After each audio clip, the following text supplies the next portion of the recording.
Busy रहती हो जब से चढ़ा न रात, फुर्सत में बोलो ना कब करोगी हमसे बात, कब करोगी हमसे बात, कब करोगी हमसे बात।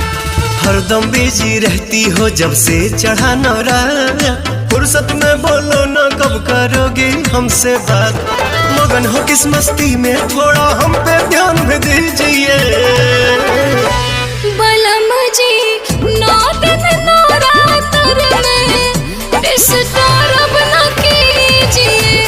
बलम जी नौ दिन नवरात्र में डिस्टर्ब न कीजिए।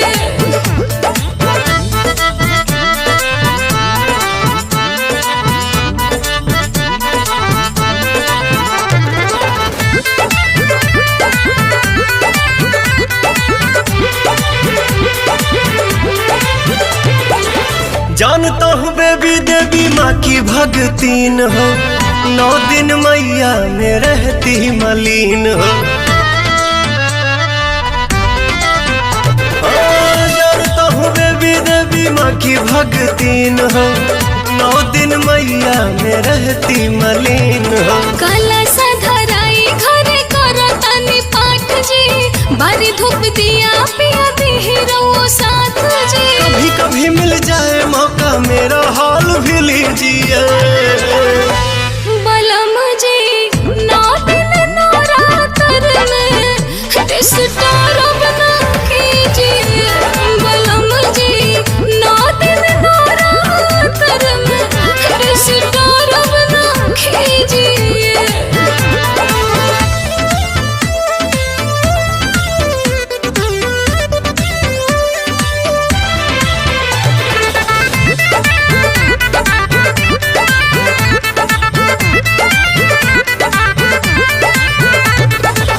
पूजा पाठ का ना हमको आता नियम है, इसीलिए रानी तेरे साथ में ना हम है। पूजा पाठ का ना हमको आता नियम है, इसीलिए रानी तेरे साथ में ना हम है। काहे नादान पिया बनिले पवन जी, हवन करावा करे अजय बच्चन जी। हमने कभी किए हैं तो मजबूरी मेरी समझिए।